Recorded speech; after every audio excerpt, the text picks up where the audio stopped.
सोचिए एक ऐसी कंपनी जिसके टॉयज 90s के बच्चों के बचपन का हिस्सा थे। हर घर में लेगो के कलरफुल ब्रिक्स मिलते थे, लेकिन 2000 की शुरुआत में लेगो दुनिया का सबसे आइकॉनिक टॉय ब्रांड में से एक बन चुका था। लेकिन फिर यह ऑलमोस्ट बंद होने की कगार पर था। ना सिर्फ उसकी सेल्स गिरी थी, बल्कि कंपनी पर कर्ज भी बढ़ गया था। लेगो के लिए सब कुछ बिखरता हुआ जा रहा था। पर जब सबने हार मान ली थी, तब लेगो ने एक ऐसा कदम उठाया जिसने कंपनी को ना सिर्फ बचाया बल्कि ग्लोबल पॉप कल्चर का पार्ट भी बनाया। ये कहानी है लेगो के डाउनफॉल और उसके लेजेंडरी कमबैक की। एक ऐसी कहानी जो सिर्फ ब्रिक टॉयज से नहीं, सर्वाइवल के टूल्स भी बन गए थी। तो चलिए शुरू करते हैं। Chapter 1, fall of an empire. 1990s के 1990 के एंड और 2000 की शुरुआत में लेगो की हालत खराब होने लगी थी। एक वक्त था जब लेगो हर बच्चे के घर में होता था, लेकिन नए जमाने के टॉयज जैसे वीडियो गेम्स, एक्शन फिगर्स और इलेक्ट्रॉनिक गैजेट्स लेगो की मार्केट को खत्म करता जा रहा था। लेगो, जो ट्रेडिशनली अपने प्लास्टिक इंटरलॉकिंग ब्रिक्स के लिए मशहूर था, अपने असली फोकस से भटक गया। लेगो ने थीम पार्क्स, एक्शन फिगर्स और हाईटेक टॉयज में इन्वेस्ट करना शुरू किया। 1999 में लेगोलैंड थीम पार्क्स का एक्सपेंशन हुआ और कंपनी ने रोबोटिक्स बेस्ड टॉयज जैसे लेगो मिडस्टॉर्म्स को लॉन्च किया। पर प्रॉब्लम ये थी कि लेगो के पास इतने डाइवर्सिफिकेशन के लिए प्रॉपर प्लानिंग नहीं थी। कंपनी का डीएनए जो क्रिएटिविटी और सिंप्लिसिटी पर बेस था, वो खुद कॉम्प्लिकेटेड हो गया था। 2003 तक लेगो के ऊपर लगभग $800 मिलियन का कर्ज चढ़ गया था। सेल्स 30% तक गिर चुकी थी। कंपनी ने बचने के लिए प्रोडक्ट लाइंस बंद करी, स्टाफ को निकाला और कुछ डिविजन्स भी बेच दिए। लेगो के उस टाइम के सीईओ क्रिश्चियन सेन ने फाइनली रिजाइन किया और आउटसाइडर नटस्टॉप को सीईओ बनाया गया, जो लेगो के लिए पहला ऐसा डिसीजन था जिसमें फैमिली के बाहर से किसी को कंट्रोल दिया गया। नटस्टॉप ने सबसे पहले लेगो के फाइनेंशियल्स को एनालाइज किया। पता चला कि उनके 97% प्रॉफिट्स कुछ लिमिटेड प्रोडक्ट्स से आ रहे थे, बाकी सब लॉस में जा रहे थे। तो पहला काम यह था कि अनप्रोडक्टिव प्रोडक्ट्स लाइंस को हटाओ और कोर प्रोडक्ट्स यानी लेगो ब्रिक्स पर वापस फोकस लाओ। ये डिसीजन पेनफुल जरूर था, लेकिन इफेक्टिव भी। लेगो स्लोली स्टेबलाइज होने लगा, लेकिन एक टर्निंग पॉइंट अभी बाकी था। एक ऐसी स्टोरी जो लेगो को सिर्फ टॉय ब्रांड नहीं, बाकी पॉप कल्चर का आइकन बना दी। Chapter 2, the Lego movie. 2014 में जब द लेगो मूवी रिलीज हुई, तब किसी ने एक्सपेक्ट नहीं किया था कि एक एनिमेटेड फिल्म जिसमें लेगो ब्रिक्स दिखाए जाएंगे एक ब्लॉकबस्टर बन सकती है। लेकिन ये फिल्म ना सिर्फ हिट हुई, बल्कि लेगो की ब्रांड वैल्यू और इमेज को कंप्लीट मेकओवर कर दिया। फिल्म के पीछे एक सिंपल सा आइडिया था, लेगो सिर्फ टॉय नहीं, इमेजिनेशन का टूल है। एवरीथिंग इज ऑसम सॉन्ग के साथ फिल्म ने कल्चरल फिनोमिनन क्रिएट किया।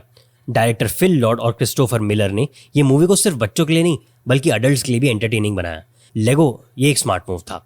लेगो का असली फैन बेस सिर्फ बच्चे नहीं, बल्कि वो लोग भी थे जो 80s और 90s में लेगो से खेल खेल के बड़े हुए। ग्लोबली $468 मिलियन कमाए। क्रिटिक्स ने ये फिल्म को प्रेस किया। रॉटेन टोमेटोज पे 96% रेटिंग मिली और फिल्म का इमोशनल कनेक्ट भी स्ट्रॉन्ग था। एक लड़का और उसके फादर की बॉन्डिंग, इमेजिनेशन और ऑर्डर के बीच की लड़ाई, ये सब कुछ रिलेटेबल बन गया। फिल्म के सक्सेस के बाद लेगो ने तुरंत मूवी बेस्ड सेट्स लॉन्च कर दिए। Emit, wild style, Lord business जैसे कैरेक्टर्स, प्ले सेट्स जो रिकॉर्ड टाइम में सेल आउट हो गए। ये क्लियर हो गया कि लेगो ने स्टोरी टेलिंग को बिजनेस टूल बनाया। इस मूवी के बाद लेगो ने लाइसेंसिंग पर ज्यादा फोकस किया। Star Wars, Harry Potter, Ninjago, Marvel, ये सब फ्रेंचाइजीज के साथ लेगो सेट्स बनाए गए। ये पार्टनरशिप ने उनके प्रोडक्ट्स को और मास अपील किया। किड्स को लेगो का फन मिला और फैंस को उनके फेवरेट फ्रेंचाइजीज का कलेक्टेबल मॉडल्स। लेकिन लेगो का मैजिक सिर्फ स्टोरीज तक सीमित नहीं था। कंपनी ने यूट्यूब चैनल्स, लेगो टीवी और वेब सीरीज भी लॉन्च करी ताकि एंगेजमेंट बढ़े। लेगो ने एड्स नहीं बनाए, उन्होंने नरेटिव्स बनाए। ये फिल्म लेगो के लिए एक मार्केटिंग मास्टर स्ट्रोक थी, जहां एक 100 मिनट का एड बना जो लोग खुशी से पैसे देकर देखने गए, और बस वहीं से लेगो ने अपनी लेगेसी दोबारा जीत ली। Chapter 3, reinventing the business. Film के सक्सेस के बाद लेगो ने सिर्फ मार्केटिंग नहीं, अपना पूरा बिजनेस मॉडल ही रीइन्वेंट कर दिया।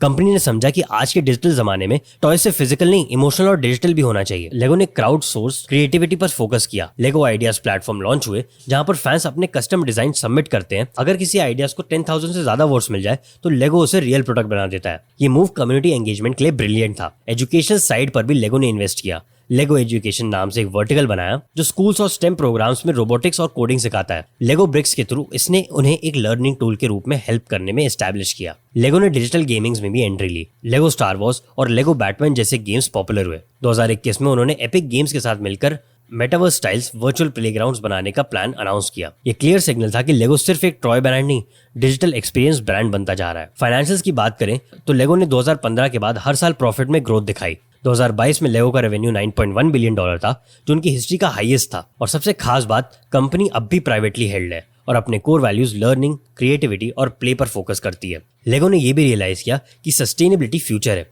उन्होंने प्लांट बेस्ड प्लास्टिक से ब्रिक्स बनाना शुरू किया और गोल रखा कि 2030 तक सब लेगो ब्रिक्स इको फ्रेंडली हो जाएं। ये ब्रांडिंग के साथ साथ एनवायरमेंट रिस्पॉन्सिबिलिटी का भी एक सिग्नल था। आज लेगो दुनिया के टॉप 3 टॉय ब्रांड्स में से एक है और उनकी स्टोरी हर बिजनेस स्कूल में केस स्टडी बन चुकी है, क्योंकि उन्होंने मार्केटिंग को कंटेंट बनाया और टॉय को इमोशन। तो दोस्तों, लेगो का कमबैक सिर्फ एक बिजनेस नहीं, एक क्रिएटिव रेवोल्यूशन था कि जब सब कुछ गिर रहा था, तब लेगो ने प्रोडक्ट से ज्यादा स्टोरी बेचना शुरू करी।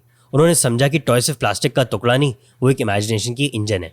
द लेगो मूवी एक सिंबलिक मूवमेंट था जहां एक डूबती कंपनी ने अपने ब्रिक्स को स्क्रीन पर जिंदा किया और फिर उन्हीं ब्रिक्स ने पूरी दुनिया को फिर से जोड़ा। उन्होंने हर जनरेशन से कनेक्ट किया, छोटे बचपन के सपने से लेकर बड़े लोगों के नॉस्टैल्जिया तक। लेगो ने प्रूव किया कि अगर आप अपनी स्टोरी अच्छी तरह से सुना पाए तो दुनिया आपके ब्रिक्स को फिर से उठाएगी। और लेगो ने सिर्फ ब्रिक्स बेची नहीं, उन्होंने सपने बेचे और उन सपनों में लोगों ने खुद को अपने आप को देखा। आपको क्या लगता है, क्या लेगो ऐसा मॉडल किसी और स्ट्रगलिंग ब्रांड के लिए इंस्पिरेशन हो सकता है? कमेंट करके बताएं। और अगर आपको ये कहानी कहीं भी पसंद आई हो तो इस वीडियो को लाइक, शेयर और सब्सक्राइब करके जाना बिल्कुल मत भूलिएगा।